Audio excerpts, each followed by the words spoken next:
নমস্কার, জি 24 ঘন্টা আপনাদের স্বাগত। আমি শিলাদিত্য। শুরু করছি জনগণমন। আরজি করে নির্যাতিতার ঘটনা এবং তার পরিপ্রেক্ষিতে ইতিমধ্যেই শুধুমাত্র রাজ্য নয়, দেশ জুড়ে কিন্তু বিভিন্ন জায়গায় বিক্ষোভ এবং কর্মবিরতি চলছে, এবং যার পরিপ্রেক্ষিতে নাড়িয়ে দিয়েছে গোটা সমাজকে একটাই বক্তব্য, উই ওয়ান্ট জাস্টিস। এবং ইতিমধ্যেই আপনারা জানেন কলকাতা হাইকোর্ট নির্দেশ দিয়েছে সিবিআই তদন্তের জন্য। সিবিআই তদন্তভার গ্রহণও করেছে এবং তারই সঙ্গে অভিযুক্তকে নিজেদের হেফাজতেও নিয়েছে। এরই সঙ্গে পর পর আপডেট উঠে আসছে এবং আরজি করের বর্তমান পরিস্থিতি, নির্যাতিতার বাবা, তাদের বক্তব্য, সমস্ত কিছুই তুলে ধরবো। সঙ্গে আমাদের অতিথিরা, আমাদের সঙ্গে এই মুহূর্তে রয়েছেন তৃণমূল কংগ্রেস নেতা বৈশ্যান্ন চট্টোপাধ্যায়, রয়েছেন বিজেপি নেতা বিমল শঙ্কর নন্দ, রয়েছেন সিপিআইএম নেতা শতরূপ ঘোষ, এছাড়াও রয়েছেন কংগ্রেস নেতা অশোক ভট্টাচার্য। প্রত্যেককেই স্বাগত জানাচ্ছি আমাদের এই আলোচনায়। সিবিআই তদন্তের নির্দেশ কলকাতা হাইকোর্টের তরফ থেকে জানিয়ে দেওয়া হয়। তার পরিপ্রেক্ষিতে নির্যাতিতার বাবা তিনি কি বলেছেন শোনাবো। খুশি হওয়ার কিছু এমন কিছু দেখতে পাচ্ছি না। আমরা ন্যায় বিচার চাইছি। যে এমন কিছু তো হয়নি যে কালকে আমার মেয়েটা বাড়ি চলে আসবে, এখন যেমন ডিউটি যায় প্রতিদিন সকালবেলা বিকালে আবার রিটার্ন চলে আসবে, সেরকম তো কিছু হয়নি এখনও। যখন কিছুটা বিচার পেলে আমাদের শরীরের শান্তি, মনের শান্তি, আমার মেয়েটার আত্মার শান্তি পাবে। নির্যাতিতা বাবার বক্তব্য আপনাদের সামনে তুলে ধরলাম। আর ছাত্রছাত্রীরা, চিকিৎসকরা, যারা মূলত এই আন্দোলন সংগঠিত করেছে এবং তারপর বিভিন্ন ক্ষেত্রের মানুষ এই আন্দোলনে অংশগ্রহণ করেছে, শুধু রাজ্য নয় দেশের বিভিন্ন প্রান্তেও। ছাত্রছাত্রীদের বক্তব্য কি শোনাবো। কোর্ট মনিটরিং সিবিআই ইনকোয়ারি হলো মানে ন্যায় বিচার হয়ে গেল, এরকম ভাবার কোনো প্রয়োজন নেই। প্রকৃত দোষীদের, যেটা আমরা বারবার বলে আসছি যে এই ঘটনা একটা অস্বাভাবিক ঘটনা। আমরা একটা প্রপার স্বাস্থ্য পরিষেবার সাথে যুক্ত, রোগী পরিষেবার সাথে যুক্ত, তাই আমরা ইমিডিয়েট যতক্ষণ না অবধি প্রকৃত দোষীদের শনাক্ত করা হচ্ছে, প্রকৃত কালপ্রিটদের শনাক্ত করা হচ্ছে, অ্যারেস্ট করা হচ্ছে এবং যথাযোগ্য শাস্তির ব্যবস্থা করা হচ্ছে, ততক্ষণ অবধি আমাদের এই আন্দোলন। আমরা আজকে সমস্ত মেডিকেল কলেজ, নিয়ার অ্যাবাউট 15 থেকে 20টা মেডিকেল কলেজ এবং হসপিটাল আজকে আমরা মিলিত হয়েছিলাম। তাতে আমাদের যে ডিমান্ডগুলো উঠে এসেছে সেগুলো সংক্ষেপে আমি বলে দিচ্ছি। বর্তমান যে তদন্ত প্রক্রিয়া চলছিল সিটের আন্ডারে, সেই তদন্ত প্রক্রিয়াতে খুশি নয়। তার জন্য আমাদের সম্মিলিত ডিসিশন সেটা হচ্ছে আমরা এখনও স্ট্রিক করছি জুডিশিয়াল ম্যাজিস্ট্রেট ইনকোয়ারি। এটা লাগবে যতক্ষণ না অবধি দোষীদের সম্পূর্ণরূপে গ্রেপ্তার এবং শাস্তির ব্যবস্থা করা হচ্ছে। এবং এখানে যেটা নতুন বলার সেটা হচ্ছে যে আমরা একটা সময়সীমা বেঁধে দিচ্ছি, সেটা হচ্ছে 14ই আগস্ট অবধি আমরা সময় দিচ্ছি। তৃতীয়ত হচ্ছে যে return apology from the higher authorities including principal, MSVP, HOD of chest medicine, dean of students affairs and assistant super on duty on that day যিনি ছিলেন। এটা হচ্ছে নতুন ডেভেলপমেন্ট। তৃতীয় পয়েন্ট হচ্ছে রিগার্ডিং সেফটি অ্যান্ড সিকিউরিটি, যেগুলো আমরা চেয়েছিলাম সেফটি সিকিউরিটির পয়েন্ট সেগুলোই থাকছে। এর সাথে সাথে হচ্ছে যে কম্পেনসেশনের যেটা পয়েন্টটা, অ্যাডিকুয়েট কম্পেনসেশন লাইফ লং অবধি আমাদেরকে দিতে হবে। তৃতীয়ত হচ্ছে যে পাবলিক সার্কুলেশন, সোশ্যাল মিডিয়া যে ট্রায়াল চলছে, এই সোশ্যাল মিডিয়াল ট্রায়াল ইমিডিয়েটলি বন্ধ হোক এবং কলকাতা পুলিশের পক্ষ থেকে আমরা একটা রিটার্ন অ্যাপোলজি চাইছি। যে ডিজিটাল ডিফেমেশন সোশ্যাল মিডিয়ায় চলছে, সেই জন্য হচ্ছে যে আমাদের পক্ষ থেকে যেটা পরিষ্কার দাবি যে এর বিরুদ্ধে পুলিশ কমিশনার যিনি আছেন, সিপি যিনি আছেন, তিনি স্ট্রিক্ট অ্যাকশন নোক। এটা আমাদের একদম সম্মিলিত এবং পরিষ্কার দাবি। একদম এক্স্যাক্টলি 10ই আগস্টে যে অনভিপ্রেত ঘটনা ঘটেছে, এই ঘটনার জন্য আমরা পরিষ্কার যেটা বলছি, একটা পাবলিক অ্যাপোলজি আমরা চাইছি হচ্ছে কলকাতা পুলিশের পক্ষ থেকে। ছাত্রছাত্রীদের বক্তব্য আপনাদের সামনে তুলে ধরলাম। আমাদের সঙ্গে আলোচনায় অংশগ্রহণ করেছেন আমাদের আরও দুই অতিথি। এই মুহূর্তে রয়েছেন আমাদের সঙ্গে ডক্টর সুবীর গাঙ্গুলি, চিকিৎসক, এছাড়াও ডক্টর সজল বিশ্বাস রয়েছেন সাধারণ সম্পাদক সার্ভিস ডক্টরস ফোরামের তরফ থেকে। দুজনকে স্বাগত জানাচ্ছি। প্রথমেই ডক্টর গাঙ্গুলি, আপনার কাছে আসবো। আপনিও এই আন্দোলনে সামিল হয়েছিলেন, চিকিৎসক পরিচয় তো বটেই, সঙ্গে আরজি করের প্রাক্তনীয় আপনি। সিবিআই তদন্তের নির্দেশ ইতিমধ্যেই দেওয়া হয়েছে এবং সিবিআই তদন্তভার গ্রহণ করে কাজ শুরুও করে দিয়েছেন। অনেকগুলো বিষয় ছিল, অনেকগুলো বক্তব্য ছিল আন্দোলনের। এই মুহূর্তে কি বলবেন সিবিআই তদন্তের নির্দেশের পর? দেখুন, আমরা তো চেয়েছিলাম যে সুবিচার হোক, ঠিক আছে, এবং আলটিমেটলি কোর্টে গিয়েছিলেন যারা। এখন কোর্টের সামনে 3টে অপশন ছিল। একটা হচ্ছে রাজ্য পুলিশ যেভাবে তদন্ত করছে সেইটা পক্ষপাত, অথবা তারা এই সিবিআই তদন্তের আদেশ দিয়েছেন, এইটা একটা অপশন ছিল যেটা তারা দিয়েছে। এবং তারপর আর একটা ছিল, সেটা হচ্ছে, সেটাও কেউ কেউ বলেছিলেন যে যদি একটা বিচার বিভাগীয় তদন্ত কোনো সিটিং জজকে দিয়ে সেটি যদি হোক, একটা বিচার বিভাগীয় তদন্ত। তা সেটা কোর্ট যেটা ভালো বুঝেছেন করেছেন, সিবিআই তদন্ত দিয়েছেন। কিন্তু আমরা সাম্প্রতিককাল আমাদের রাজ্যে আরো বিভিন্ন কিছু দুর্নীতির ব্যাপারে মামলা, প্রচুর মামলা আছে, সেখানে সিবিআই এর যে ভূমিকা, যে সিবিআই তদন্ত শেষ করা এবং ঠিকঠাক চার্জশিট দেওয়া, তাতে যে সময় লাগে, আমরা কিন্তু এই ব্যাপারটা একটা মানে নির্দিষ্ট সময়ের মধ্যে ব্যাপারটাকে সলভ করতে চাইছি। তার কারণ আমাদের অতীত অভিজ্ঞতা যেটা আছে সেটা হচ্ছে যে অনেকগুলো মামলায় সেখানে কিন্তু এই দীর্ঘসূত্রিতার কারণে কিন্তু দোষী সাজা পায়নি। সমীরবাবু, অনেক এটাই তো মামলা আপনাদের আছে। মূলত মানে বেশ কতগুলো দাবি ইতিমধ্যে জাস্টিসের কথা বলে যে কতগুলো দাবি ছিল তার মধ্যে কিন্তু সিবিআইয়ের প্রসঙ্গ ছিল। আপনি দীর্ঘসূত্রিতার কথা বলছেন, অবশ্যই এ প্রসঙ্গে আপনার কাছে আসবো, আপনি প্লিজ আমাদের সঙ্গে থাকুন। সজল বাবু আমাদের সঙ্গে রয়েছেন। সজল বাবু, আপনাদের যে দাবিগুলো ছিল সেই দাবি এবং অবস্থানের মধ্যে আপনারা ছিলেন, তারই সঙ্গে আপনারা কর্মবিরতিতেও একই সঙ্গে রয়েছেন। হাইকোর্ট যেমন সিবিআই তদন্তের নির্দেশ দিয়েছে, তার পাশাপাশি কিন্তু হাইকোর্ট অনুরোধও করেছে কর্মবিরতি প্রত্যাহার করে স্বাভাবিক কাজে ফেরত আসার জন্য। এই আহ্বানের পর, এই বক্তব্যের পর আপনাদের অবস্থান কি? হ্যাঁ, এখানে আমরা সার্ভিস ডক্টরস ফোরামের পক্ষ থেকে যেটা বলতে চাই যে এই যে সিবিআই এর যে নির্দেশ দেওয়া হয়েছে, আমরা চেয়েছিলাম কিন্তু বিচার বিভাগীয় তদন্ত, কারণ সিবিআই তদন্ত একটা দীর্ঘসূত্রিতা থাকে এবং একটু এগোনোর পরে ওটা আবার হিমঘরে ঢুকে যায়। পশ্চিমবঙ্গের অনেকগুলো কেস এটা চলছে, সেটাতে আমরা লক্ষ্য করছি সেটাই হয়েছে। স্বাভাবিকভাবে সিবিআই কতটা কি হবে সেটা আমরা এখনো সন্দিহান। কর্মবিরতি থেকে সরে আসার যে আহ্বান জানানো হয়েছে, হ্যাঁ, এখন আমাদের সিজর তুলে নেওয়ার যে আহ্বান জানানো হয়েছে সেটা আমরা চিন্তা ভাবনা করে দেখবো, এবং এটা যেহেতু জুনিয়র ডাক্তাররা করছে, মেইনলি ইমার্জেন্সি চালু আছে সমস্ত জায়গাতেই, এবং এখানে আমরা দেখবো যে সিবিআই তদন্ত কিভাবে এগোচ্ছে, খুব দ্রুততার সাথে এগোচ্ছে কিনা, যুদ্ধকালীন তৎপরতা এটা হওয়া উচিত ছিল। এটা কোর্টকে কেন নির্দেশ দিতে হবে? তার আগেই কিন্তু যে বিচার হওয়া দরকার ছিল, তদন্ত হওয়া দরকার ছিল উপযুক্ত ইয়েতে, কিন্তু সেগুলো করেনি সরকার। সজলবাবু আরো একবার জিজ্ঞেস করছি, এক তো আপনাদের বক্তব্য সরকারের ভূমিকা নিয়ে প্রশ্ন তুলছেন, কর্মবিরতি আগামী কালও কি আপনাদের তরফ থেকে চালিয়ে যাওয়া হবে কি না? এখনো পর্যন্ত কর্মবিরতি তুলে নেওয়ার সিদ্ধান্ত কিছু হয়নি। স্বাভাবিকভাবে আমাদের জেনারেল বডি মিটিং হবে, ছাত্রদের জুনিয়র ডাক্তারদের সাথেও আমাদের বসতে হবে, সিনিয়র ডাক্তার যারা রয়েছে তাদের সাথেও আমাদের বসতে হবে, কথা বলতে হবে। যেহেতু এই রায়টা কতটা ইমপ্লিমেন্টেড হচ্ছে, কত দ্রুততার সাথে কাজ হচ্ছে, সেইগুলো না দেখে কিন্তু এখনই আমরা সিদ্ধান্ত নিতে পারবো না। আপনি সঙ্গে থাকুন, অর্থাৎ এই মুহূর্তে সিদ্ধান্ত এবং তারই সঙ্গে আলোচনা সকলের ক্ষেত্রে, তার জন্য অপেক্ষা করতে হবে। আমরাও নিশ্চয়ই সেই আপডেট তুলে ধরবো। আমি একটু অতিথিদের কাছে আসবো। বিমলদা, ইতিমধ্যেই সিবিআই তদন্তের নির্দেশ শুধু না, একেবারে কাজও শুরু করে দিয়েছে। কি মনে হচ্ছে, অতি দ্রুত শাস্তির বিষয় পরিষ্কার হবে? না, আশা তো নিশ্চয়ই করব। যে ঘটনা ঘটেছে শুধু বাংলায় নয়, গোটা ভারতবর্ষের মানুষ, গোটা পৃথিবীতে এই কমিউনিকেশনের যুগে এমনিতে আমাদের ছিচি করতো, তারপর যা অবস্থা দাঁড়িয়েছে তাতে সত্যি বাইরে মুখ দেখানো আমাদের পক্ষে খুব লজ্জার বিষয় হয়ে যাচ্ছে। যারা কুয়োর ব্যাংক, যারা এখানেই থাকতে পছন্দ করে, তারা না হয় একরকম, তারা মনে সব ঠিক হয়।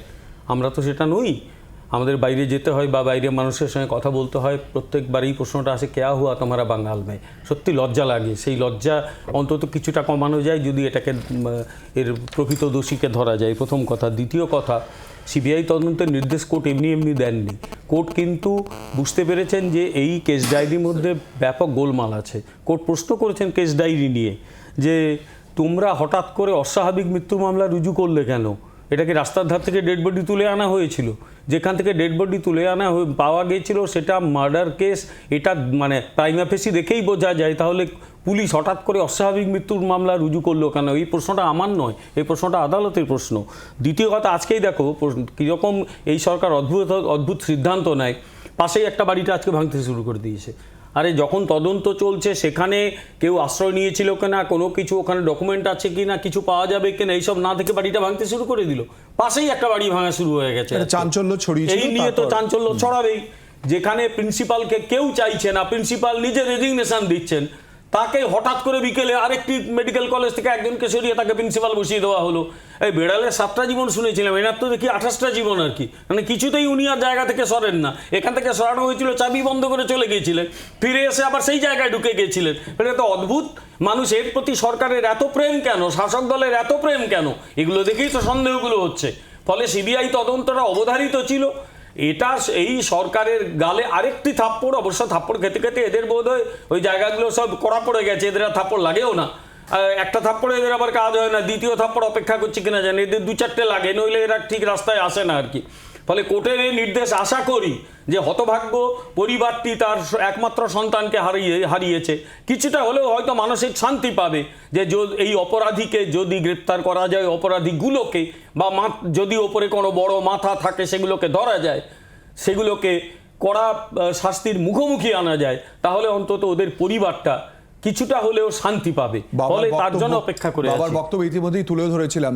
সিবিআই তদন্তের নির্দেশ দেওয়া প্রসঙ্গ নিয়ে আইনজীবী তিনি ঠিক কি বলেছিলেন আমাদেরকে, আমাদের প্রতিনিধি অর্ণবাংশ নিয়োগীকে শোনাবো।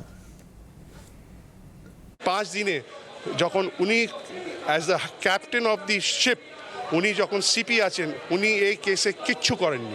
সিবিআইকে ট্রান্সফার করে দিয়েছে, 3 সপ্তাহ পরে আবার রাখা হবে, আর তারপরে কোর্টটা ডিসাইড করবে কি তারপরে কি স্টেজে হবে।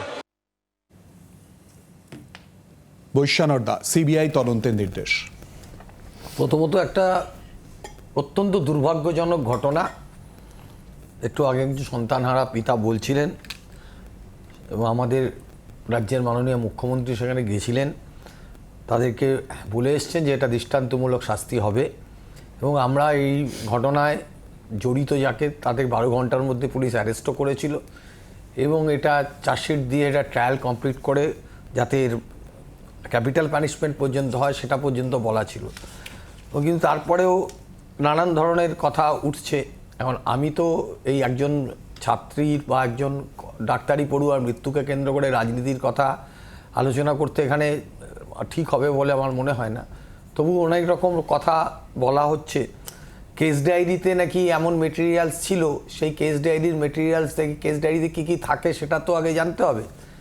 কেস ডায়েরিটা হলো যে তদন্তটা হচ্ছে, সেই তদন্তর প্রতিটি পদক্ষেপ ওই কেস ডায়েরিতে লিপিবদ্ধ থাকে এবং এই কেস ডায়েরিটা দেখবার একমাত্র এখতিয়ার থাকে জজ সাহেবের এবং প্রসিকিউটর, মানে স্টেটের হয়ে যে রিপ্রেজেন্ট করছে সে। তো এখানে দাঁড়িয়ে নানান ধরনের কথা বলা হচ্ছে। দেখুন, আমি এখানে এই বিষয়টাকে নিয়ে রাজনীতি হোক সেটা কখনোই কাম্য নয়, আমিও সে কথা বলবো না। তো তবু এইটুকু বলবো, আজকে জজ সাহেব হাইকোর্টের চিফ জাস্টিস অর্ডার দিয়েছেন সিবিআইয়ের। মুখ্যমন্ত্রী বলেছিলেন যে সিবিআইয়ের ইনভেস্টিগেশনে আমাদের কোনো আপত্তি নেই, কিন্তু এটা বুঝতে হবে যে সিবিআইয়ের যে সাকসেস রেট আমাদের দেশের এটা অত্যন্ত পুয়োর। রবীন্দ্রনাথের নোবেল চুরি থেকে শুরু করে নেতাই কাণ্ডের, অনুজ পাণ্ডের, ডালিম পাণ্ডের গ্রেপ্তার সবই কিন্তু রাজ্য পুলিশ করেছিল এবং নোবেল চুরির কোনো কিনারা এখনো হয়নি। আমরা সবসময় চাইবো যে অপরাধী আছে সে অপরাধীর বিরুদ্ধে ব্যবস্থা গ্রহণ করে এবং তার কঠোর শাস্তি, দৃষ্টান্তমূলক শাস্তি যাতে হয় সেই ব্যবস্থা করতে আমাদের বিচার ব্যবস্থার প্রতি আস্থা আছে। আমরা চাইবো যে এটা কঠোর শাস্তি হোক। সিবিআইয়ের ইনভেস্টিগেশন হলেই সেই ইনভেস্টিগেশনটাই সবচেয়ে ভালো। আর সিবিআইয়ের ইনভেস্টিগেশন ছাড়া আমাদের রাজ্যের পুলিশ, কলকাতা পুলিশ, যাকে স্কটল্যান্ডের পুলিশের সঙ্গে তুলনা করা হয় সারা পৃথিবীতে, তো সেই পুলিশটা খারাপ। এইটা যারা সাজানোর চেষ্টা বা দাঁড় করানোর চেষ্টা করছেন, আমার মনে হয় যেহেতু আমি এই ফৌজদারি কোর্টেই দীর্ঘদিন প্র্যাকটিস করছি অ্যাজ অ্যান অ্যাডভোকেট, আমি বলতে পারি এই বিশ্লেষণটার সঙ্গে আমি একমত নই। আমরা আসবো এই প্রসঙ্গে নিয়ে। খালি বৈশ্যানরদা, একটা বিষয় মনে করি দিই, গতকাল মুখ্যমন্ত্রী গিয়েছিলেন এবং তিনিও কিন্তু বলেছিলেন যে রোববার অবধি সময় দেব এবং তারপর দরকার পড়লে কিন্তু সিবিআই তদন্তের কথা বলা হবে। সে কথা কিন্তু মুখ্যমন্ত্রী নিজেই বলেছিলেন। তার আগেই কলকাতা হাইকোর্ট ইতিমধ্যেই নির্দেশ দিয়ে দিল। আর তদন্তের গতি প্রকৃতি এই মুহূর্তে কোথায় দাঁড়িয়ে রয়েছে? সিবিআই তদন্ত ভার ইতিমধ্যে গ্রহণ করে শুরুও করে দিয়েছে। জানবো আরো বিস্তারিতভাবে। সঙ্গে রয়েছে আমাদের প্রতিনিধি পিয়ালি মিত্র, আর সঙ্গে অপর প্রতিনিধি আরজিকর হাসপাতাল থেকে রয়েছে রণয়। প্রথমেই চলে যাব পিয়ালির কাছে। পিয়ালি, এই মুহূর্তে বিশেষ কোনো আপডেট?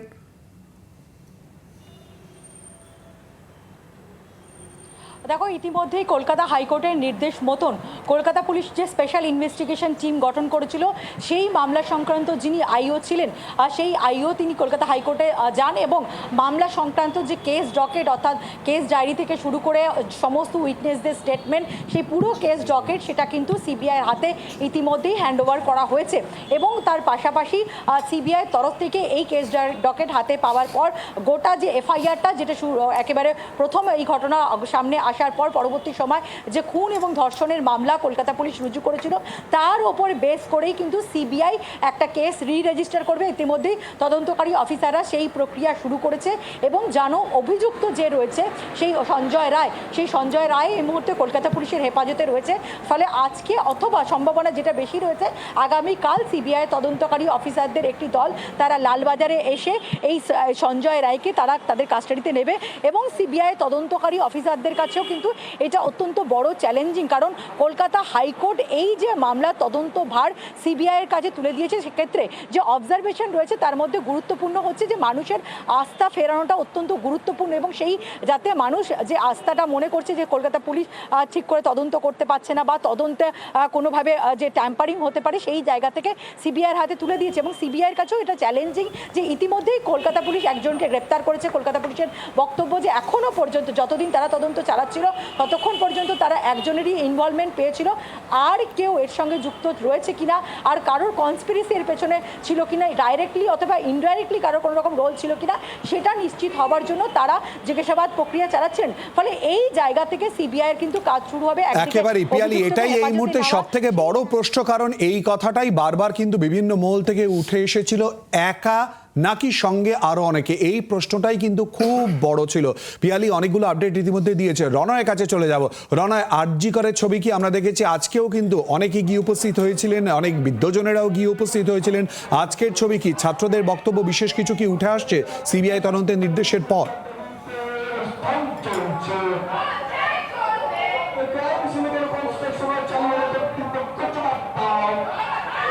দেখো, যত সন্ধে হয়েছে বলা চলে বেলা গড়িয়েছে ততই কিন্তু দেখা গেছে আন্দোলনের যে ঝাঁজ সে তীব্র থেকে আরও তীব্রতর হয়েছে। তুমি দেখতে পাচ্ছ এখানে বেশ কিছু চিকিৎসক রয়েছেন, জুনিয়র সিনিয়র ইন্টার্ন, তাদের সঙ্গে কথা বলবো। এই ঘটনার তদন্ত সিবিআইকে দেওয়া হয়েছে, কি বলবে?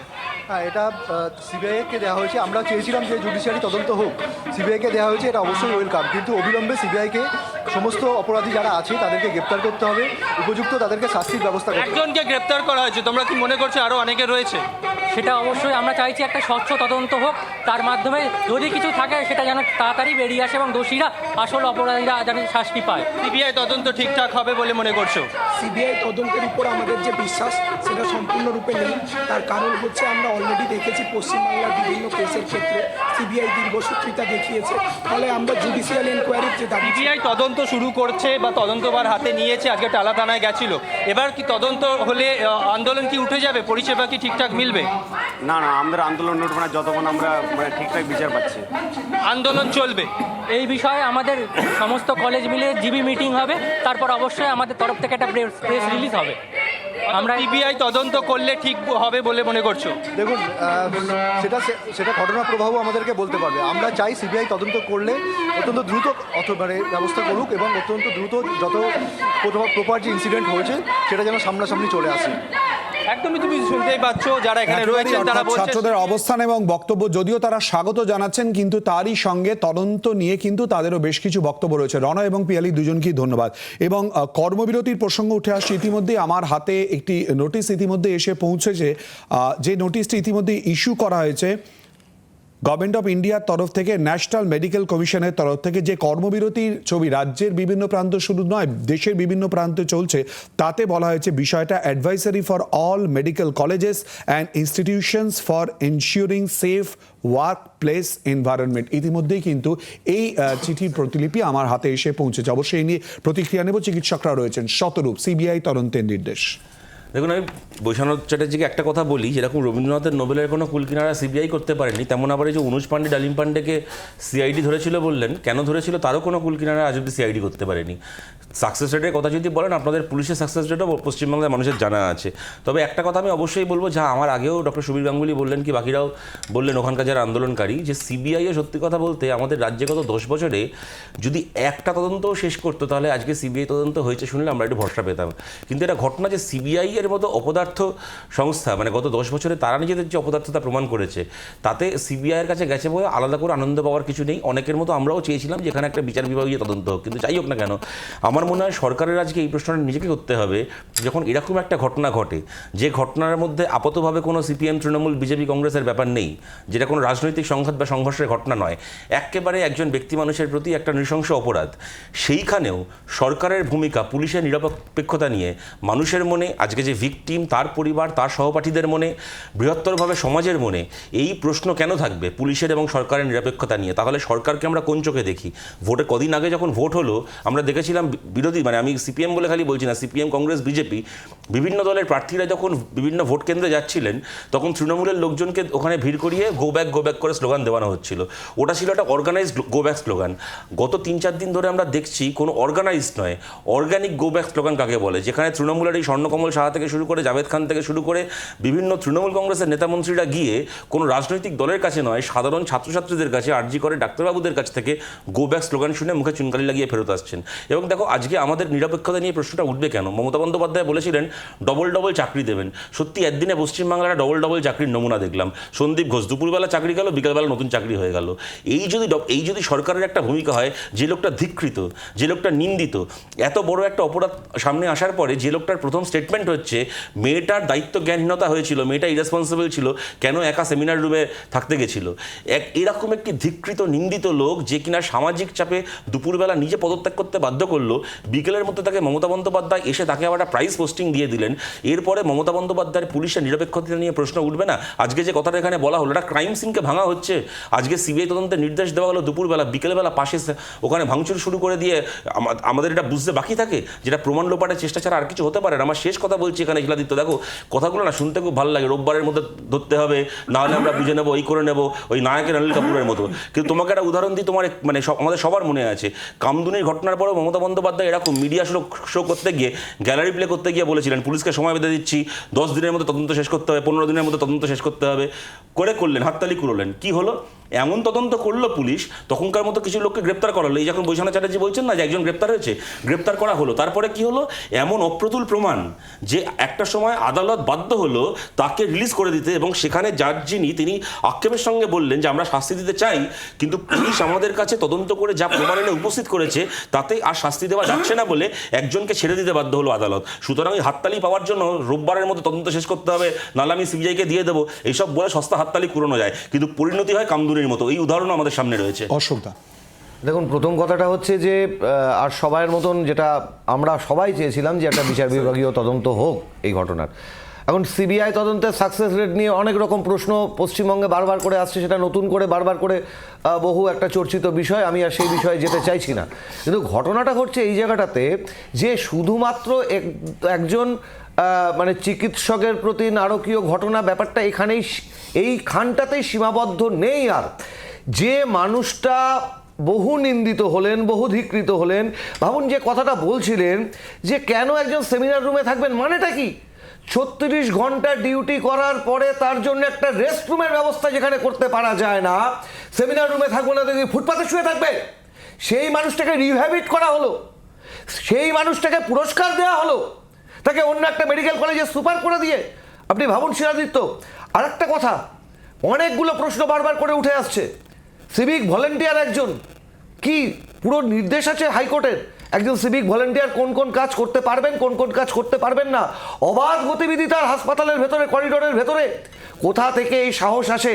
আমরা তো কেউ বলছি না এই ঘটনায় তৃণমূল জড়িত, কেউ বলছে না কংগ্রেস, সিপিএম, বিজেপি, তৃণমূলের কথা, কিন্তু প্রশ্ন হচ্ছে যদি কাউকে আড়াল করার প্রবণতা থাকে, বারবার করে প্রশ্নটা উঠে আসছে, কোন জায়গায় গিয়ে দাঁড়াচ্ছে ব্যাপারটা? শুধু এখানেই শেষ নয়, আমি যে কথা বলতে যাব, আগামীকাল কলকাতা জুড়ে রাত্রির বেলা, মধ্যরাতে, ঠিক স্বাধীনতার আগে মহিলারা ডাক দিয়েছেন কলকাতার বিভিন্ন অঞ্চলে, শহরে, মফস্বলে পর্যন্ত হবে, সব জায়গায়, ম্যাক্সিমাম জায়গায় হচ্ছে কি রাতের রাস্তার দখল নেবে মহিলারা। মানেটা কি? মানে এই রাজ্যের মহিলারা ভাবতে শুরু করেছেন তাদের নিরাপত্তাটা কারোর দয়া দাক্ষিণ্যের উপরে আর নির্ভর করবে না। কত ভয়ঙ্কর জায়গায় চলে যাচ্ছে। সেইখানে দাঁড়িয়ে আজকে যখন আমরা মানে আমি তো মনে করি মহিলাদের এই লড়াইটা একটা ক্লাস স্ট্রাগলের দিকে চলে যাচ্ছে, অন্তত বাংলার মহিলারা এটা রিয়েলাইজ করতে পেরেছেন বলে এই ডাকটা দিয়েছেন আগামীকালের জন্য। অশোকদা একটুখানি আটকাতে হচ্ছে, নিরাপত্তার প্রসঙ্গ কোথায় দাঁড়িয়ে রয়েছে আলোচনায় আসবে এ নিয়ে জনগণমনতে একটা বিরতির পর। চোখ রাখুন জি24 ঘন্টায়।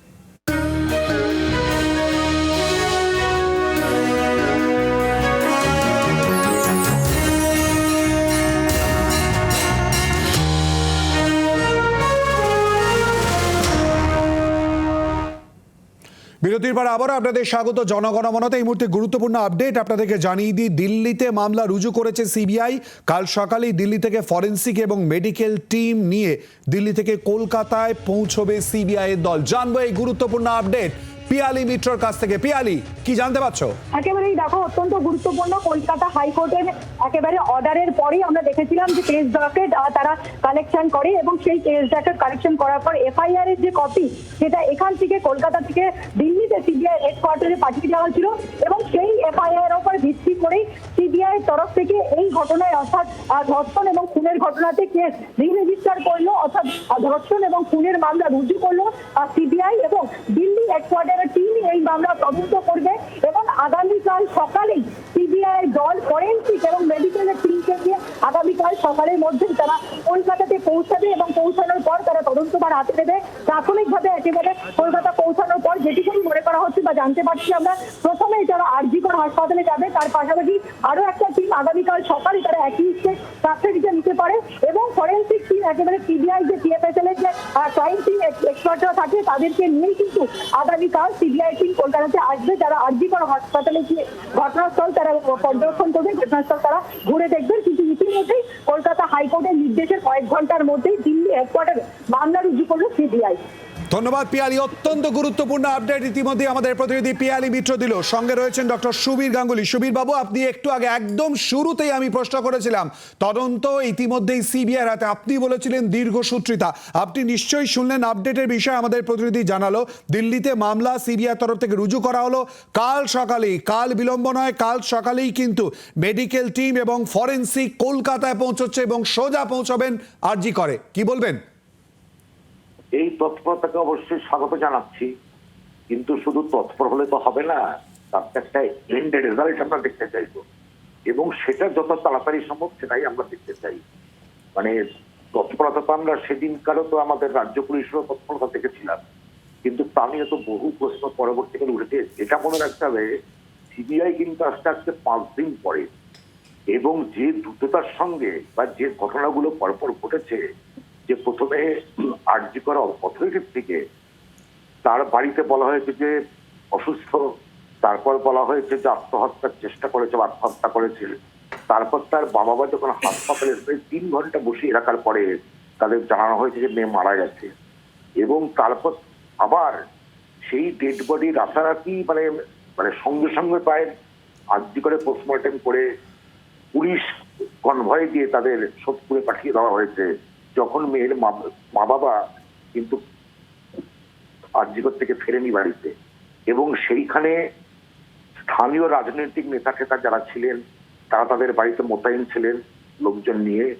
তারা পুলিশ যাওয়ার সঙ্গে সঙ্গে তারা প্রায় মানে মেয়ের পরিবারের মতামত না নিয়েই প্রায় যা শোনা যাচ্ছে যে তারা কিন্তু শ্মশানে গিয়ে দাহ করে দিয়েছেন। ওটা আমরা যেটা বলতে চাই, সুবীর বাবু এই প্রশ্নটা বারবার করে তুলছেন, আমি বৈশ্বনাথদার প্রতিক্রিয়া নেওয়ার চেষ্টা করব যে রাজ্য পুলিশের তদন্তের গতি প্রকৃতি নিয়ে প্রশ্ন, এই প্রসঙ্গটা বারবার করে চলে আসছে, আসবো বৈশ্বনাথদা, কিন্তু তার আগে আমরা শুনে নেব আরজি করের প্রাক্তন অধ্যক্ষ অর্থাৎ সন্দীপ ঘোষ এবং বর্তমানে যিনি অধ্যক্ষ হয়েছেন এদের দুজনের বক্তব্য একবার শুনিয়ে দেবো। এক শ্রেণীর চোর ডাকাত সরকারের টাকা লুটে পুটে খাচ্ছে। আর দেখুন, চোর ডাকাতের কোনো রং হয় না, তারা সব সময় দেখবেন বিভিন্ন রঙের, লাল, হলুদ, গেরুয়া, বিভিন্ন রঙে মিশে থাকে। তো এই চোর ডাকাতের সঙ্গে কিন্তু বিভিন্ন, আপনি ঠিকই বলেছেন, বিভিন্ন নেতারা জড়িত থাকে এবং এরা আরজি করেও একইভাবে একটা রাজত্ব কায়েম করে রেখেছিল গত 10-12 বছর ধরে। এবং যেই মুহূর্তে আমি আরজি করে আসি, ওই জন্য আরজি করে আমি আসার ঠিক 5 থেকে 6 মাসের মাথায় ছাত্র আন্দোলন হয়। এই যে অমানবিক ঘটনা ঘটেছে, আমি আমার রেজিক পদত্যাগের মাধ্যমে এটা বুঝিয়ে দিতে চাইছি আমার ছাত্রছাত্রীদের কাছে যে তোমাদের মতোই আমিও সমব্যথী।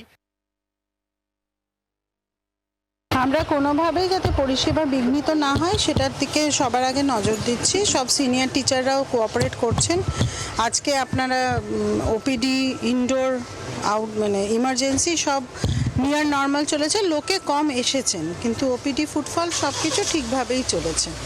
এবং আমরা সিকিউরিটি যেরকম সবার সাথে আজকে তো ফার্স্টে তো আলোচনা করে সিকিউরিটি সার্ভিসেস, সিসিটিভি, কোথাও কোথাও গ্রিলের গেট লাগানো, যা যা করণীয় টু এনশিওর সেফটি, সেগুলো কাজ শুরু হয়েছে। সেগুলো আগেই শুরু হয়েছিল, আমি সেগুলো আবার দেখলাম এবং টেকনিক্যালি সেগুলো নিয়ে আমরা এগোচ্ছি। বৈশ্বনাথদা, রাজ্য পুলিশের তদন্ত নিয়ে প্রশ্ন কেন বারবার করে তুলছে বিভিন্ন মহল? রাজ্য পুলিশের তদন্ত যদি ভালো হয় তাহলেও কিন্তু কিছু মানুষ আছেন যে রাজ্য পুলিশকে সমালোচনা করবেন। কলকাতা পুলিশকে যখন বলা হয় যে কলকাতা ভারতবর্ষের সেফেস্ট সিটি, তখনও বলা হয় যে এখানে ঘটনাকে সাপ্রেস করা হয় বলে ওখানকার সেন্ট্রাল গভর্নমেন্টের যে চার্ট তাতে বেশ কম রেজিস্টার হয়েছে বলে এটা কলকাতাকে সেফেস্ট সিটি দেখাচ্ছে। তাহলে কলকাতা হাইকোর্ট কেনই বা তদন্তের নির্দেশ দিয়ে দিল সিবিআই? না, কলকাতা হাইকোর্ট দিয়েছেন, দেখুন জজ সাহেব চিফ জাস্টিস দিয়েছেন, আমি তো আর চিফ জাস্টিসের ওপরে নয়। তবে আমি যেহেতু এই প্র্যাকটিসটা করি, মানে ওকালতিটাই মানে ক্রিমিনাল সাইডেই করি, তাই জন্য এইটা আমি জানি যে প্রতিনিয়তই এই ধরনের সামাজিক ব্যাধির বিভিন্ন মামলা সংক্রান্ত হয়। এটা একটা অত্যন্ত দুর্ভাগ্যজনক ঘটনা এবং রাজ্য পুলিশ, আমি অন্তত মনে করেছি কলকাতা পুলিশ যে তৎপরতা দেখিয়েছিল 12 ঘন্টার মধ্যে অ্যারেস্ট করেছিল, তো তারপরেও যদি কোনো জায়গায় স্যাটিসফ্যাকশনের অভাব থেকে থাকে, মুখ্যমন্ত্রী তো বলেছিলেন যে সিবিআই এনকোয়ারিতে আমার কোনো আপত্তি নেই। তো আজকে চিফ জাস্টিস হচ্ছে না যে আস্থা রাখতে পারছেন, এই যে এত আন্দোলন, এত মানুষ, প্রত্যেকে বারবার করে উই ওয়ান্ট জাস্টিস এই স্লোগান তুলছেন একটু, এবং তারই সঙ্গে যে আমরা জানি যে আগামীকাল কলকাতা রাজপথে মাঝরাতে মহিলারা উপস্থিত হবে, কোথাও এই নিয়ে কি প্রশ্ন উঠছে না? নারী নিরাপত্তা নিয়েও কি প্রশ্ন উঠছে না বৈশ্বনাথদা? দেখুন, আন্দোলন নিশ্চয়ই হচ্ছে, যারা করছেন নিশ্চয়ই তারা স্টুডেন্ট মুভমেন্ট করছেন, তাদেরকে তো আমি দোষারোপ করতে পারি না, তাদের সহপাঠী মারা গেছেন, তারা আন্দোলন করছেন। তার সঙ্গে সঙ্গে এক্ষুনি প্রিন্সিপাল যিনি নতুনভাবে এসছেন তিনি বলেছেন যে যাতে রেগুলারাইজ করা যায়, যাতে যারা রুগীদের, সাধারণ মানুষের অসুবিধা না হয় সেদিকটাও আমাদের নজর রাখতে হবে, সেদিকটাও ওনারা নজর রাখছেন। এখন এই জায়গায় দাঁড়িয়ে আমি অন্তত এই ঘটনাটা দুর্ভাগ্যজনক এবং এটাকে আমরা তীব্র নিন্দা করছি এবং রাজ্য সরকারও আমি দেখেছি তীব্র নিন্দা করেছে এবং দোষী গ্রেপ্তার হয়েছে এবং তার শাস্তির ব্যবস্থার কথাও বলা হয়েছে। এরপরে সিবিআই ইনভেস্টিগেশন করে যে দেখাক যে এর থেকে বেটার ইনভেস্টিগেশন বা যা ঘটনা ঘটেছে কোনো কিছু সাপ্রেস করা হচ্ছিল কিনা ওপেন করুন। এই প্রশ্নটাই বারবার করে উঠছে। আমি আরো রাজনৈতিক প্রতিক্রিয়া আপনাদের সামনে তুলে ধরবো, কিন্তু তার আগে আমি 3 জনের প্রতিক্রিয়া নিয়ে নেবো। একটা প্রশ্ন নেই, নারী নিরাপত্তা নিয়ে কি বলবেন বিমলদা? না, এ রাজ্যে নারী নিরাপত্তা নিয়ে বারবার প্রশ্ন তো উঠেছে এবং সেটাতে মানে ঠিক করতে হবে রাজ্যের সরকারকে, অন্য তো ব্যক্তি তো সেই নিরাপত্তার দায়িত্ব নিতে পারে না। বারবার প্রশ্নগুলো কেন উঠছে? এই একটি লোক যার কোনো অথরিটি নেই, যে কোনো পজিশনে চাকরি করতো না, হসপিটালে তার অবাধ যাতায়াত কী করে হলো? এই প্রশ্ন তো করা যেতেই পারে। এই লোকটিকে 2009 সালে এসিবিকে চাকরি দেওয়া হয়েছিল, তারপর শোনা যায় সে পুলিশের গাড়ি নিয়ে ঘুরে বেড়াতো, পুলিশের ব্যারাকে থাকতো। এই ধরনের বেআইনি কাজ দিনের পর দিন কী করে হয়েছে সেটা তো প্রশ্ন করা যেতে পারে। এই প্রশ্ন তো করা যেতেই পারে যে এই লোকটির বিরুদ্ধে অজস্র অভিযোগ ছিল, তারপরেও সে এই সিভিকের চাকরি কি করে করে, তাকে কে চাকরিটা দেয়, তার মাথায় কার হাত ছিল? অবাধে সেমিনারের মধ্যে সেই রাতে চলে গেল, অবাধে চলে গেল। অশোকদা, দেখুন, ব্যাপারটা হচ্ছে আগামীকালই পশ্চিমবঙ্গ প্রদেশ কংগ্রেস সভাপতি অধীর রঞ্জন চৌধুরীর নেতৃত্বে আমরা ধর্মতলা পর্যন্ত এই ইস্যুতে পথ হাঁটব। আমার খুব স্পষ্ট কথা, এখানে পদত্যাগী অধ্যক্ষ সন্দীপ ঘোষের বক্তব্য আপনারা প্রতিক্রিয়া শোনাচ্ছিলেন, উনি খুব স্পষ্ট বললেন যে 10 বছর ধরে যেটা আমরা বলে আসছি যে দালাল চক্র চলছে হাসপাতালগুলোতে, উনি আরজি করের কথা বললেন। এখন প্রশ্ন হচ্ছে যদি উনি এতটাই জানেন 10 বছর ধরে দালাল চক্র চলছে, চরম দুর্নীতি চলছে আরজি করে, তাহলে অধ্যক্ষ হিসাবে উনি তো পেঁয়াজ ছুলছিলেন না। মানে এর থেকে ভালো কথা আমার মুখ দিয়ে আর বেরোবেন, উনি পেঁয়াজ ছুলছিলেন না, উনি কি প্রশাসনের গোচরে এনেছিলেন? এবং আজকে যখন এই ঘটনা ঘটেছে তাহলে ওনাকেও তো হেফাজতে নিয়ে জেরা করার প্রয়োজন থেকে যাচ্ছে, কারণ ওনার বিরুদ্ধেও তো নানান অভিযোগ উঠছে। বা উল্টো দিক থেকে যদি ভাবি উনি অনেক কিছু জানেন, তাহলে সেক্ষেত্রেও ওনাকে জেরা করার প্রয়োজন আছে। তা না করে আমি সত্যি বুঝতে পারছি না শিলাদিত্য, যে কথাটা বারবার উঠে আসছে যে কংগ্রেস, সিপিএম, বিজেপি, তৃণমূলের তো কোনো ব্যাপার নেই, কিন্তু আমি বুঝতে পারছি না সন্দীপ ঘোষ কত বড় তৃণমূলের নেতা। আমি জানি না সন্দীপ ঘোষ কত বড় প্রভাবশালী, যে মানুষটা তার চাকরি থেকে পদত্যাগ করার পর তাকে রিহ্যাবিট করা হচ্ছে। শতরূপ, দেখুন, নারী নিরাপত্তার প্রশ্নটা তো কোনো একটা ঘটনা কেন্দ্রিক প্রশ্ন না। নজরুল ইসলাম লিখেছিলেন, যুগ যুগান্ত সঞ্চিত ব্যথা ঘষিয়াছে অভিযান। আমাদেরকে মাথায় রাখতে হবে আজকে এই যে প্রশ্নগুলো উঠছে, এক হচ্ছে এই ঘটনাটাকে কেন্দ্র করে কেন পুলিশ বলল প্রথমে এটা আত্মহত্যা, কেন তড়িঘড়ি করে তার মৃতদেহটাকে ওখান থেকে সরিয়ে দেওয়া হলো, পুড়িয়ে ফেলার উদ্যোগ নেওয়া হলো, তৃণমূলের নির্মল বাজি ওখানে কি করছিল ওই দিন এই ঘটনা ঘটার পরে আরজি করে, কেন তৃণমূলের সোদপুরের স্থানীয় নেতারা মেয়েটির বাড়িতে পৌঁছে গিয়ে সেখানে তাদের মতো করে ঘটনাটাকে একটা করতে চাইল। সুতরাং এইগুলোর উত্তর আমাদের দরকার। এক, দ্বিতীয় কথা যে নারী নিরাপত্তার প্রশ্নে মনে রাখতে হবে শিলাজিৎ, তো আমাদের মাথায় এটা রয়েছে যে এই রাজ্যেই আমরা দেখেছি রাজ্যের মুখ্যমন্ত্রীকে হাঁসখালিতে একটা বাচ্চা মেয়েকে ধর্ষণ করে পুড়িয়ে মেরে দেওয়ার পরে উনি বলছেন যে মেয়েটা প্রেগনেন্ট ছিল, বয়ফ্রেন্ড ছিল, তাই এটা ধর্ষণ বলবেন নাকি লাভ অ্যাফেয়ার বলবেন। মধ্যমগ্রামে একটা মেয়েকে প্রথমে খুন করা হয়নি, ধর্ষণ করা হয়েছিল। ধর্ষণকে যদি হজম করে নিত তাহলেই মেয়েটি বেঁচে থাকতো। থানায় গিয়ে পুলিশের কাছে কমপ্লেন করেছিল বলে মেয়েটিকে মেরে ফেলা হয়। তারপরে আমরা সাক্ষী সেই ঘটনার, পরিবারের কাছ থেকে মৃতদেহ ছিনিয়ে নিয়ে পুলিশ নিমতলা শ্মশানে পুড়িয়ে দেওয়ার চেষ্টা করেছিল। সুতরাং এই যাবতীয় ঘটনার ফলে আজকে আমরা এমন একটা জায়গায়, যখন সুজেটে ধর্ষণ হলো পার্ক স্ট্রিটে, তার ধর্ষককে কলকাতা থেকে, পশ্চিমবাংলা থেকে, ভারত থেকে পালাতে সাহায্য করলো যে নুসরাত জাহান, তাকে মমতা বন্দ্যোপাধ্যায় তৃণমূলের এমপি করলেন। সুতরাং আমরা এমন একটা রাজ্যে বাস করছি, আমাদের এই 10-12 বছরের স্মৃতির ফলে এটা রাজ্যের একটা বড় অংশের মানুষের দুর্ভাগ্যজনক হলেও তাদের এটা বিশ্বাস হয়ে গেছে যে এইরকম কোনো একটা ঘটনায় আমাদের রাজ্যের সরকারের মুখ্যমন্ত্রীর সহানুভূতি সবসময় দর্শকের পক্ষে থাকে। এটা অত্যন্ত নিন্দনীয়। অনেকগুলো প্রশ্ন উত্তর খোঁজার চেষ্টা করব এবং একটা বিরতির পর এই মুহূর্তে প্রাক্তন আরজি করের প্রাক্তন ছাত্র এবং চিকিৎসক সুবীর গাঙ্গুলি যেমন আমাদের সঙ্গে রয়েছেন, আরজি করেরই প্রাক্তন ছাত্র এবং বর্তমানে আরজি করের রোগী কল্যাণ সমিতির চেয়ারম্যান সুদীপ্ত রায় বা কি বলেছেন শোনাবো একটা বিরতির পর। সঙ্গে থাকুন।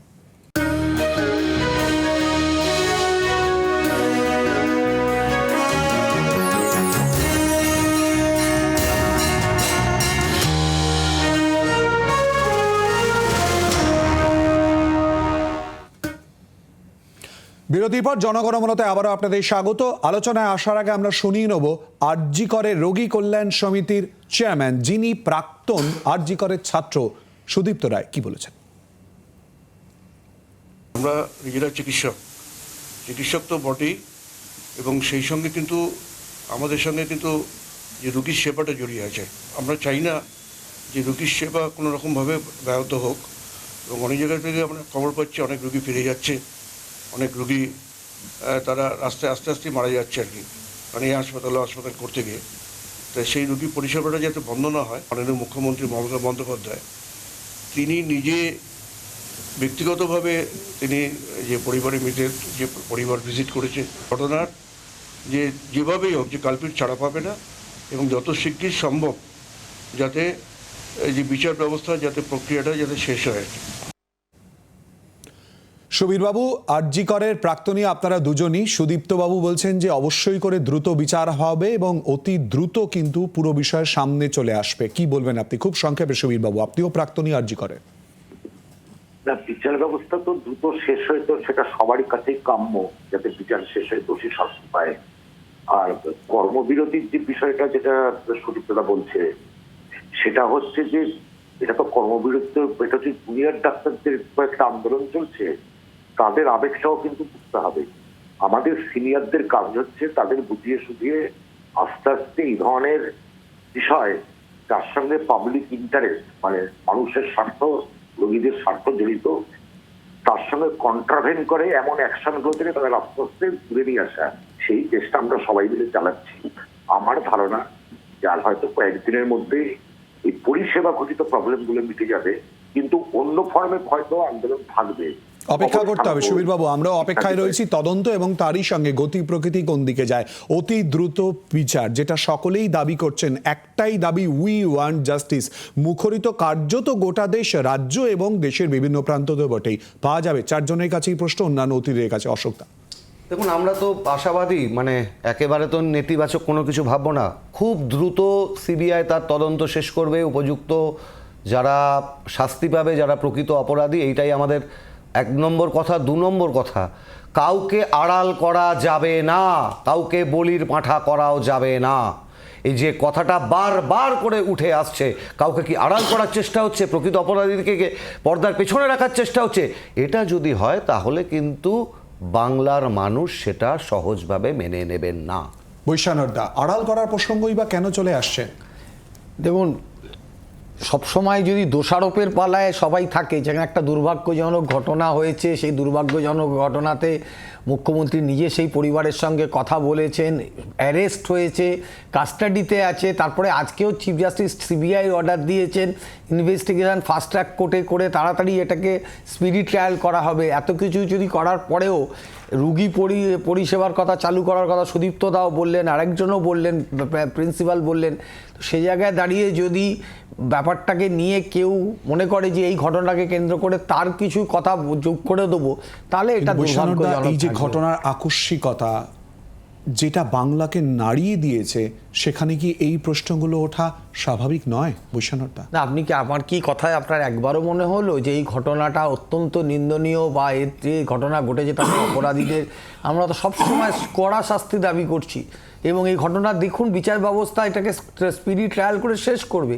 সেখানে দাঁড়িয়ে যদি কেউ মনে করেন যে এটাকে নিয়ে খালি দোষারোপের পালায় করব, আর এটাকে নিয়ে কিভাবে কি করা যায় সেইভাবে চেষ্টা করবো, তাহলে তো এটা আরো খারাপ হবে। বিমলদা, দোষারোপের বাইরে চলছে তখন কোন রকম দোষারোপের পথে না গিয়েও কতগুলো কথা তো বলতেই হবে। যে জুনিয়র ডাক্তাররা আজকে আন্দোলন করছেন, তারা তাদের বন্ধুকে হারিয়েছে, নির্মমভাবে হত্যা করা হয়েছে, মেয়েটির সব মানে এমন ক্ষতি করা হয়েছে, গোটা দেশের বিবেক নড়ে গেছে। ফলে সরকারকে এমন কিছু ক্রেডিবল করতে হবে যাতে ওদের আস্থা অর্জন করা যায়। ইতিমধ্যে ওদের পিটিয়ে দেখা গেছে যে পুলিশকে দিয়ে পেটানো হয়েছে, ওরা আন্দোলন করতে গিয়ে মার খেয়েছে। এভাবে সমস্যার সমাধান হবে না, ওদের কাছে পৌঁছতে হবে, কথা বলতে হবে, এমন কিছু সরকারকে করতে হবে যাতে আগামী দিনে আরেকটা এরকম অভয়া তৈরি না, অভয়ার ক্ষতি না হয়। সরকারকেই দায়িত্ব নিতে হবে। সঠিক বিচার এমনি এমনি হয় না, সঠিক বিচারটা সঠিক তদন্তের পরে হয়, নাহলে বিচারক তো ঘুরে ঘুরে প্রমাণ সংগ্রহ করে তদন্ত করেন না, সুতরাং উনি সঠিক বিচার করতেও পারবেন না তদন্ত যদি ঠিকমতো করে না হয়। যে কথাগুলো বলা হচ্ছে, মুখ্যমন্ত্রী পরিবারের সঙ্গে দেখা করেছেন, একজন অ্যারেস্ট হয়েছে, আমি কামদুনির উদাহরণ এই কারণে দিলাম, কামদুনিতেও সবকটা জিনিস হয়েছিল। মুখ্যমন্ত্রী গেছিলেন, পরিবারের সঙ্গে দেখা করিয়েছিলেন, বেরিয়ে লোককে মাওবাদী বলে চোখ রাঙিয়েছিলেন, অ্যারেস্ট করা হয়েছে বলেছিলেন, আলটিমেটলি তার ফল আমরা দেখলাম, সে ছাড়া পেয়ে গেল কোর্ট থেকে। কেননা সব কিছু হলো, গ্যালারি শো হলো, কিন্তু সঠিক তদন্ত করে প্রমাণ সংগ্রহ করে আদালতে জমা দেওয়া হলো না। এক্ষেত্রে যেন এটা যেন ওই কামদুনি তো অ্যারেস্ট হয়েছিল, আমি এটাই বলছি। অতএব এখানে যেন তদন্তটা এখন সিবিআইয়ের হাতে আছে, এখানে যেন তদন্তটা সঠিকভাবে হয়। কোনো রকম কোনো প্রমাণ লোপাটের চেষ্টা যদি গত 4 দিনে হয়ে থাকে, সিবিআই যেন সেটাকেও খুঁজে বার করে তাদেরকেও। আসছে কেন হঠাৎ করে ঘরটাকে ভেঙে ফেলার ফলে, হঠাৎ করে ঘরটাকে ভেঙে ফেলার পরে, হঠাৎ করে, আমি মাঝখানে আপনারা বলিনি, এই কারণে আসছে এই সন্দীপ ঘোষের মেয়েটাকে দোষ দেওয়ার ফলে, বাড়িতে ফোন করে পুলিশের বলার ফলে যে আপনার মেয়ে সুইসাইড করেছে, একজন ধর্ষিতার নাম প্রেস কনফারেন্স করে পুলিশ কমিশনারের ঘোষণা করার ফলে, একাধিক কারণে সন্দেহটা আসছে। যদি এরকম কিছু হয়ে থাকে, সিবিআই তদন্ত যেন সেটা উঠে আসে, তারাও যেন শাস্তি পায়। আমাদের অপেক্ষা করতে হবে সেই দিকে, এবং প্রত্যেকেই যে কথা বারবার করে বলছেন, অর্থাৎ শাস্তি চাই এবং তারই সঙ্গে বিচার চাই। এই বিচারের দাবিতেই এই মুহূর্তে কিন্তু রাজপথ শুধু নয়, বিভিন্ন জায়গায় রাজ্যে এবং দেশের বিভিন্ন প্রান্তে কিন্তু প্রত্যেকেই আন্দোলন সংগঠিত করছে। অপেক্ষা করতে হবে তার জন্য। আজকের মতো জনগণমন এ পর্যন্তই। নিচ্ছে একটা বিরতি, এরপর পেজ ওয়ান দেখুন শুভদীপ এবং সম্প্রীতির সঙ্গে।